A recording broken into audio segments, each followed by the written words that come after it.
You want to be in the movie business and you want to tell your story. Let's get real. Most producers and most writers don't have just one story or one idea. So I want to begin with helping you formulate what it feels like to have your own production company, because in doing so, I believe you'll be able to take steps to move forward. So this is my opinion based on 40 years of successful working in the entertainment industry and making Emmy Award-winning documentaries, movies, all kinds of brand-oriented projects that is all about storytelling.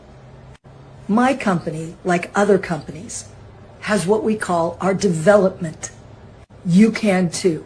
Even if in the beginning it's just a yellow pad or your iPhone or a computer or any kind of phone. So create what's called your development slate. And you and I are both going to act like we're the biggest producers that there ever was, while at the same time knowing that we're not and exactly where we fall in this world. So in your development slate, you're going to then categorize it into the projects that you believe you want to make most, or this is the thing I think is the smartest. Write them all down. And then let's take a look at which is your big dream project. So it's $100 million. It's not going to be that easy. But put it down on paper or, as I said, your tablet, whatever you use.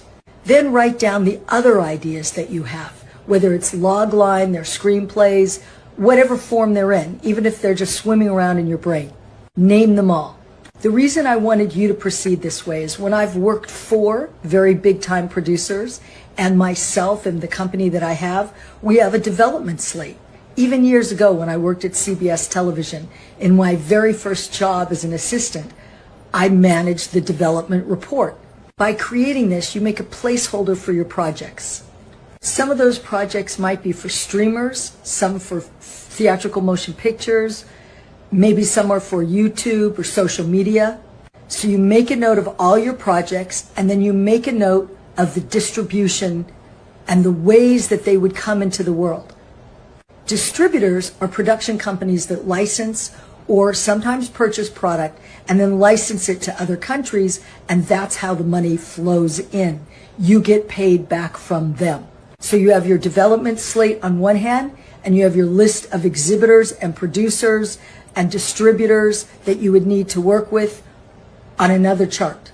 Then you can break this down and say to yourself, some of these are movies, so I'm probably going to have to learn about the American film market, since you know that 90% of the movies go through there, and those people are not going to talk to you if you just walk around.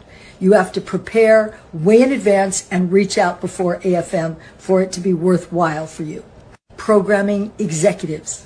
Another conference you might want to go to if you're doing reality shows or something that would be more right for the Travel Channel, Discovery. That's going to be Real Screen West. Or if they do a Real Screen East, I know they just did Real Screen West, but that's a very key conference that's helpful. Now you've begun to look at the landscape of your projects and how the world actually works. I'm Susan Cooper, producer gal. I want you to learn as much as possible so that the reality of making your movies or television series or broadcast or streamed projects or even social media launch projects becomes real. I can only work with a few people at a time. I only want to work with you really fiery people that absolutely want this to happen. I'm not that easy. I'm pretty tough. Apply for a call. My link is in the bio.